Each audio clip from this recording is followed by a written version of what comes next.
Good morning बच्चों, मेरा नाम है निधि और आज मैं आपको कराने जा रही हूँ आपकी वर्कशीट नंबर 50 विषय गणित कक्षा 10। हमारी डेट 2 नवंबर के लिए। तो चलिए शुरू करते हैं। आज हम पढ़ेंगे वृत्त के त्रिज्यखंड का क्षेत्रफल। क्या होता है त्रिज्यखंड और उसका क्षेत्रफल हम कैसे निकालेंगे। तो चलिए देखिए, सबसे पहले हम दोहराएंगे हमने पिछली वर्कशीट में क्या सीखा। पहला आपका जो रिक्त स्थान है वो है वृत्त का क्षेत्रफल क्या होता है ये आपको बताना है। तो सबको पता है वृत्त का क्षेत्रफल तो पाई आर स्क्वायर होता है। तो फर्स्ट में लिख दोगे पाई आर स्क्वायर, ठीक है। उसके बाद दूसरा है 3 सेंटीमीटर और केंद्र ओ वाला एक वृत्त बनाना है जिसमें केंद्र में 60 डिग्री का कोण बनाते हुए इसकी 2 त्रिज्या बनाइए। तो क्या करना है आपको, ऐसे एक सर्कल बनाओगे, वृत्त बनाओगे जिसका पॉइंट क्या होगा ओ, और त्रिज्या कितनी दी हुई है 3 सेंटीमीटर। तो इसकी जो त्रिज्या है ये होगी 3, ठीक है, सेंटीमीटर। 2 त्रिज्या बनानी है तो एक इधर बनाओगे और इनके बीच में क्या होना चाहिए 60 डिग्री का एंगल होना चाहिए, ठीक है। तो ये हो जाएगा 60 डिग्री, ठीक है। देखो मैं ध्यान से दोबारा से बना रही हूँ, यहाँ बना रही हूँ। आपको सेकंड क्वेश्चन में आप बनाओगे ऐसे एक सर्कल बनाओगे। कैसे बनाओगे, पॉइंट पे 3 सेंटीमीटर लंबी लाइन रखोगे। ये 3 सेंटीमीटर लंबी होनी चाहिए और ये भी 3 सेंटीमीटर। ये दोनों क्या है, रेडियस है, ये पॉइंट ओ है और ये क्या है 60 डिग्री का आपका एंगल है। तो ये ए हो गया और ये बी हो गया, ठीक है। तो ये हो गई आपका क्वेश्चन नंबर 2, आपका fill in the blank second वाला। उसके बाद है थर्ड, पूरे वृत्त का केंद्रीय कोण क्या होता है। देखो पूरे वृत्त का केंद्रीय कोण आपको पता है, ये जो डी होती है जिससे डी आप एंगल मापते हो ये 180 डिग्री की होती है। अगर इसको पूरा कर दो तो 180 और 180 पूरा जो वृत्त है वो कितना कोणीय कोण, इसका कोण क्या होता है 360। तो थर्ड में क्या लिखोगे 360, ठीक है। और फर्स्ट में क्या लिखोगे पाई आर स्क्वायर। और सेकेंड में आपको जो पिक्चर बनानी थी, जैसे इसके ऊपर बना देती हूँ मैं, ये वाली है ना, ये 60 डिग्री। तो ये हो गया आपके रिक्त स्थान। अब देखो वृत्त का त्रिज्याखंड कैसे निकालेंगे। जो त्रिज्याखंड वृत्त का वह भाग है जो 2 त्रिज्याओं एवं एक चाप से घिरा हुआ है। क्या होता है, देखो ये क्या है, चाप है, ये 2 त्रिज्या है, तो इसके बीच का जो क्षेत्रफल है ये क्या है, त्रिज्याखंड वृत्त है, ठीक है। अब जो ये होते हैं 2 प्रकार के होते हैं, जैसे एक तो सेमी सर्कल हो गया, ये भी एक तरह का क्या है त्रिज्याखंड है। ये क्या होता है, सर्कल का वृत्त का आधा होता है, वृत्त का आधा अर्धवृत्त होता है, केंद्रीय कोण इसमें होता है 180।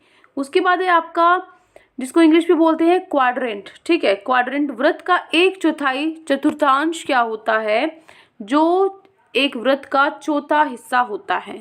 जैसे एक हिस्सा ये हो गया, दूसरा हिस्सा ये, तीसरा ये, चौथा ये 4 हिस्से हो गए, ठीक है। तो 1/4 हिस्सा जो होता है वो क्या होता है चतुर्थांश। उसके बाद केंद्रीय इसका कोण क्या होता है, इसका कोण 90 डिग्री होता है। उसके बाद ये देखिए, ये जो पिज्जा है इसका कोई पीस है, तो ये एग्जाम्पल किसका है, आपका त्रिज्यखंड का एग्जाम्पल है। दैनिक जीवन में त्रिज्यखंड के कुछ उदाहरण, या फिर आप देखिए ये जैसे आप चार्ट वो बनाते हो, पाई चार्ट बनाते हो, ग्राफ वगैरह बनाते हो, ठीक है। तो उसमें भी ये क्या होते हैं, ये जो बने हुए छोटे छोटे अलग अलग, ये क्या है त्रिज्यखंड है इसके। आप देखो जो पीले रंग का क्षेत्र है ओ वाले वृत्त का एक त्रिज्यखंड है। जो नीले वाला क्षेत्र है, नीले वाला क्षेत्र है, ये भी क्या है एक त्रिज्याखंड है। लेकिन क्या होता है, जो छोटे वाला है ये तो है लघु त्रिज्याखंड, छोटे वाला जिसका कोण थीटा है। और जो नीले रंग का त्रिज्याखंड जो बड़े वाला है उसको हम बोलते हैं दीर्घ त्रिज्याखंड, ठीक है, दीर्घ त्रिज्याखंड। इसका कोण क्या होता है, देखो ये पूरा कितना होता है, ये पूरा होता है 360। 360 में ये अगर हम 360 में से थीटा माइनस कर दें तो क्या हो जाएगा, जो बाहर वाला बचा है दीर्घ त्रिज्यखंड का कोण निकलाएगा 360 माइनस थीटा, ठीक है। अब देखो जब तक अन्यथा न कहा जाए त्रिज्यखंड लिखने से हमारा तात्पर्य लघु त्रिज्यखंड से होता है। अगर आपको क्वेश्चन में दिया हुआ है कि भाई क्षेत्रफल निकालना है त्रिज्यखंड का, आप सोचो कि दीर्घ का निकालना है या लघु का, तो अगर वहां पे कुछ भी नहीं लिखा हुआ है, खाली त्रिज्यखंड लिखा है, तो आपको हमेशा क्या करना है, इसका मतलब वो लघु त्रिज्यखंड की बात कर रहा है, ठीक है। तो दीर्घ त्रिज्यखंड आपको पूछेगा तभी आपको बताना है। उसके बाद देखो तो आपने क्या सीखा, जैसे ये आपका सर्कल है, इसका ये जो हिस्सा है ये अलग हिस्सा कर दे तो ये क्या है आपका लघु त्रिज्यखंड। जो ये बच गया ये क्या है आपका दीर्घ त्रिज्यखंड, ठीक है। अब देखो उसके बाद है आपका त्रिज्यखंड का क्षेत्रफल कैसे निकालना। मान लो कि आपका जो त्रिज्यखंड है, ये मान लीजिए ये एग्जाम्पल आप ले लो, इसमें ये क्या है आपका त्रिज्यखंड है। यहाँ पे जो आर है वो क्या है आपकी वृत्त की जो त्रिज्या है। उसके बाद जो ये एंगल है ए ओ बी, ये क्या है आपका थीटा मान लो इसको। तो आप मुझे बताओ कि एक वृत्त का क्षेत्रफल क्या होता है। क्षेत्रफल क्या होता है, एक वृत्त का पाई आर स्क्वायर होता है। तो इस वृत्त में केंद्र ओ पर कितने डिग्री का कोण बनता है, 360 का, जो भी मैंने आपको बताया था। तो 360 डिग्री का कोण बनता है। तो फिर एक एक विधि यूनिटरी मेथड से हम क्या करेंगे, त्रिज्याखंड एओपी का क्षेत्रफल ज्ञात करने की कोशिश करेंगे। कैसे निकलेगा, देखो जब केंद्र पर बने कोण का अंशीय माप 360 डिग्री है तो त्रिज्याखंड पाई आर स्क्वायर है। जब पूरा वृत्त है तो पूरे वृत्त में कोण 360 होता है और उसका क्षेत्रफल पाई आर स्क्वायर होता है। ठीक है, तो केंद्र पर बने कोण का अंशीय माप 1 डिग्री है और त्रिज्या का क्षेत्रफल क्या है, पाई आर स्क्वायर बटे 360। ठीक है, ये कैसे आया देखो, हमेशा आपको पता है एक आपकी 10 रुपए की पेंसिल, आपने 20 पेंसिल ली 10 रुपए की, तो एक की निकालनी है तो एक पेंसिल कितने रुपए की है, 20/10। ठीक है, 2 रुपए की है। 10 पेंसिल 20 रुपए की है तो एक पेंसिल 2 रुपए। कैसे पता लगा, आपने इसको भाग कर दिया, ये नीचे चला गया। तो इसी तरीके से यहाँ 360 आपको एक का निकाला है, 360 नीचे चला जाएगा, क्या बच जाएगा, पाई आर स्क्वायर बटे में 360। तो अब त्रिज्याखंड का क्षेत्रफल निकालना है तो ये तो पूरे वृत्त का है। अगर आपको थीटा का निकालना है, सिर्फ इस थीटा पार्ट का निकालना है तो थीटा गुना में ये कर दो, पाई आर स्क्वायर 360। ठीक है, तो अब मान लो ये तो क्या था, ये तो आपका जो लघु त्रिज्याखंड था वो था। अब आपको दीर्घ त्रिज्याखंड का क्षेत्रफल निकालना है। क्या होता है दीर्घ त्रिज्याखंड, जो ये आपका जो बाहर ये हरे वाला हिस्सा बचे, कैसे निकालोगे, क्या करो, वृत्त का क्षेत्रफल में से लघु वाला माइनस कर दोगे तो हरे वाला बचेगा, है ना। तो क्या करोगे, पूरा जो वृत्त है उसका होता है पाई आर स्क्वायर क्षेत्रफल, और जो लघु होता है उसका जो अभी हमने ये निकाला theta multiply pi r square बटे 360, इनको आपस में माइनस करेंगे तो हमारा क्या निकल जाएगा, दीर्घ त्रिज्याखंड निकल जाएगा। ठीक है, अब देखो उसके बाद आपके कुछ उदाहरण हैं जो आपके प्रश्न उत्तर आज दिए हुए हैं। पहला आपका उदाहरण है, देखिए 6 सेंटीमीटर त्रिज्या वाले एक वृत्त का एक त्रिज्याखंड का क्षेत्रफल ज्ञात करना जिसका कोण 60 डिग्री है। त्रिज्या दी हुई है, कोण दिया हुआ है, तो क्या करोगे, 60 डिग्री वाले कोण का त्रिज्याखंड का क्षेत्रफल 60/360 गुणा में पाई आर स्क्वायर। ठीक है, ये कहाँ से आया, ये जो भी फॉर्मूला था, इसमें बस मैंने थीटा की जगह क्या रख दिया, 60 रख दिया। ठीक है, उसके बाद यहाँ पे पाई है, आर स्क्वायर की जगह मैं क्या लिख सकती हूँ, 6 × 6, तो मैंने यहाँ पे 6 × 6 लिख दिया। ठीक है, पाई ऐसा का ऐसा है। यहाँ पे पाई को आप क्या लिख सकते हो, जब इसको सॉल्व कर लोगे तो 6 बचेगा, सिर्फ पाई की जगह क्या लिख दोगे, 22/7। ठीक है, तो आपका गुना करने के बाद क्या आएगा, 132/7 सेंटीमीटर स्क्वायर। तो ये हो गया आपका क्वेश्चन नंबर 1, उदाहरण नंबर 1। उसके बाद उदाहरण 2 पर अगर आप चलोगे तो देखो जो त्रिज्या है 21 सेंटीमीटर वाले वृत्त की एक चाप केंद्र पर 60 डिग्री का कोण अंतरित करती है। संगत दीर्घ त्रिज्याखंड का क्षेत्रफल ज्ञात कीजिए। देखो त्रिज्या दी हुई है 21 सेंटीमीटर और कोण दिया हुआ है, आपको क्या निकालना है, दीर्घ त्रिज्याखंड। तो दीर्घ त्रिज्याखंड क्या करते हैं, कैसे निकालते हैं, जो वृत्त का क्षेत्रफल है माइनस में लघु त्रिज्याखंड का क्षेत्रफल। अब वृत्त का क्षेत्रफल पाई 22/7, आर रेडियस क्या 21 का स्क्वायर हो गया, माइनस में लघु त्रिज्याखंड का क्षेत्रफल कैसे निकालोगे, ये है लघु त्रिज्या क्षेत्रफल, त्रिज्याखंड का क्षेत्रफल क्या होता है आपके, जो थीटा मल्टीप्लाई 360, तो 60 डिग्री बटे 360 मल्टीप्लाई में पाई आर स्क्वायर। इसको अगर आप गुना करोगे तो सॉल्व करोगे, रखोगे आर स्क्वायर की और पाई की वैल्यू, तो आपका आएगा 231। तो लघु त्रिज्याखंड का आप माइनस कर दोगे 231, तो आपका आंसर आ जाएगा 115 सेंटीमीटर स्क्वायर। ये हो गया आपका उदाहरण नंबर 2। अब चलते हैं उदाहरण नंबर 3 पर। इसमें क्या दिया हुआ है, एक घड़ी की 14 सेंटीमीटर लंबाई वाली मिंट की सुई द्वारा 5 मिनट में रचित क्षेत्रफल आपको ज्ञात करना है। तो देखो क्या करोगे, आपको क्या दिया हुआ है, जो सुई है घड़ी की सुई है वो क्या करेगी, एक त्रिज्या की तरह काम करेगी। ये 5 मिनट में, ये मान लो पहले यहाँ थी, अब 5 मिनट में यहाँ पहुंच चुकी है। तो ये जो क्षेत्रफल इसने कवर किया है, पूरा किया, ये आपको निकालना है। ठीक है, तो कैसे निकालोगे, ये क्या होगी, आपकी त्रिज्या होगी 14 सेंटीमीटर और 5 मिनट में कितना क्षेत्रफल है, देखो त्रिज्या 14 सेंटीमीटर है।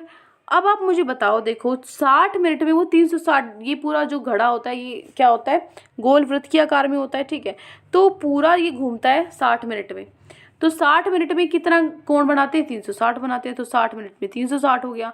तो 5 मिनट में निकालना है, तो देखो 60 में 360 है, ठीक है, 60 में 360 है, तो एक में कितना हो जाएगा, 360/60, और 5 मिनट का निकालना है तो क्या हो जाएगा, 360/60 गुना में 5।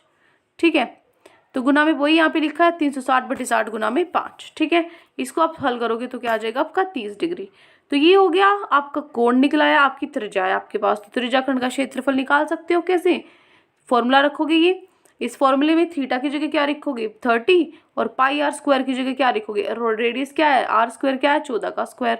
ठीक है, और पाई क्या है 22/7, इसको सॉल्व कर दोगे तो आपका उत्तर आ जाएगा 51.33 सेंटीमीटर स्क्वायर। ये हो गया आपका उदाहरण नंबर 3। अब देखिए आज के जो प्रश्न है आपके, पहला आपका प्रश्न है त्रिज्या 4 सेंटीमीटर वाले एक वृत्त की त्रिज्याखंड का क्षेत्रफल आपको ज्ञात करना है। कोण आपको दिया हुआ 30 डिग्री, ठीक है। साथ ही संगत दीर्घ त्रिज्याखंड का क्षेत्रफल भी आपको ज्ञात करना है, ठीक है। क्या दिया हुआ है? त्रिज्या दिया हुआ है और आपको कोण दिया हुआ है। आपको क्या निकालना है? दीर्घ त्रिज्याखंड का क्षेत्रफल निकालना है। तो कैसे निकालोगे? देखो, सबसे पहले दीर्घ के लिए हमें क्या निकालना पड़ता है? लघु का क्षेत्रफल निकालना पड़ता है। क्यों? क्योंकि पूरे वृत्त में से अगर लघु का माइनस करते हैं तभी दीर्घ निकलता है ना। तो लघु त्रिज्याखंड का क्षेत्रफल का फॉर्मूला ये होता है, सूत्र ये होता है 60। थीटा हमें दिया हुआ है 30, पाई उसने दिया हुआ है 3.14 लिखना है, रेडियस उसने त्रिज्या दी हुई है इसने 4, तो 4 गुना 4। बस इसको हल कर लो, ये काट दो 1 से और ये 12 से कट गया, ठीक है। यहाँ पे आप करोगे नीचे 100 आ जाएगा, तो 12 गुना में 100 नीचे 1200, ऊपर बचा 4 गुना में 4 16 और 300 ये हुआ 14, ठीक है। इसको सॉल्व करोगे, इसको गुना करोगे तो क्या आ जाएगा 5024, नीचे 1200 है, इसको डिवाइड करोगे तो आपका आंसर आएगा 4.18 सेंटीमीटर स्क्वायर। अप्रॉक्स मैंने लिखा हुआ है, मतलब ये आपकी मर्जी है, लिखो ना लिखो। अप्रॉक्स में क्या होता है कि हमें पता है पॉइंट के बाद सिर्फ 2 डिजिट ही निकालने होते हैं एग्जाम तक। ये डिजिट ना बहुत सारे निकलाते हैं एक के बाद एक, तो हमें सारे निकालने की जरूरत नहीं है, तो हम अप्रॉक्स लिख लेते हैं कि लगभग इतना ही है, ठीक है। तो ये मैंने क्या निकाला? देखो, ये मैंने निकाला लघु त्रिज्याखंड का क्षेत्रफल। अब मुझे निकालना है दीर्घ त्रिज्याखंड का क्षेत्रफल। तो दीर्घ त्रिज्याखंड का क्षेत्रफल क्या होगा? वृत्त के क्षेत्रफल में से लघु का माइनस कर दो। लघु का है 4.18 और इसका पूरे का क्या होगा? पाई क्या होगा? 3.14, रेडियस है 4 गुना 4। तो इसको सोल्व करोगे, इसको गुना करने के बाद आएगा हमारा 50.24, इसमें से माइनस करोगे तो आपका आंसर आएगा 46.06 सेंटीमीटर अप्रॉक्स। तो ये हो जाएगा आपका उत्तर नंबर, ये हो गया आपका उत्तर नंबर 1। अब चलते हमारे प्रश्न नंबर 2 पे। प्रश्न 2 देखिए, आपको क्या दिया हुआ है? एक वृत्त के चतुर्थांश क्वाड्रेंट का क्षेत्रफल आपको ज्ञात करना है जिसकी त्रिज्या 2 सेंटीमीटर है, ठीक है। तो इसकी त्रिज्या है 2 सेंटीमीटर, तो कैसे निकालोगे? देखो, त्रिज्या आपको दी हुई है 2 सेंटीमीटर, कैसे निकालोगे? देखो, ये आपका प्रश्न नंबर 2 बहुत ही आसान है। वृत्त का क्षेत्रफल क्या है? पाई आर स्क्वायर, तो पाई 22/7 और त्रिज्या दी हुई है 2, ठीक है। तो वृत्त का क्षेत्रफल निकल गया 12.57 सेंटीमीटर स्क्वायर। ये तो वृत्त का क्षेत्रफल निकलना है, आपको क्या निकालना है? चतुर्थांश का क्षेत्रफल। चतुर्थांश का क्षेत्रफल क्या होता है? चतुर्थांश क्या होता है? 1/4 भाग, ठीक है। इसका 1/4 क्या होगा? इसका चौथा भाग निकालोगे, चौथे 4 से डिवाइड कर दोगे तो आपका आंसर आएगा क्या? 3.142 सेंटीमीटर स्क्वायर अप्रॉक्स। तो ये हो गया आपका उत्तर नंबर 2, ठीक है। अब चलते हैं हमारे आखिरी प्रश्न पे, प्रश्न नंबर 3 पे।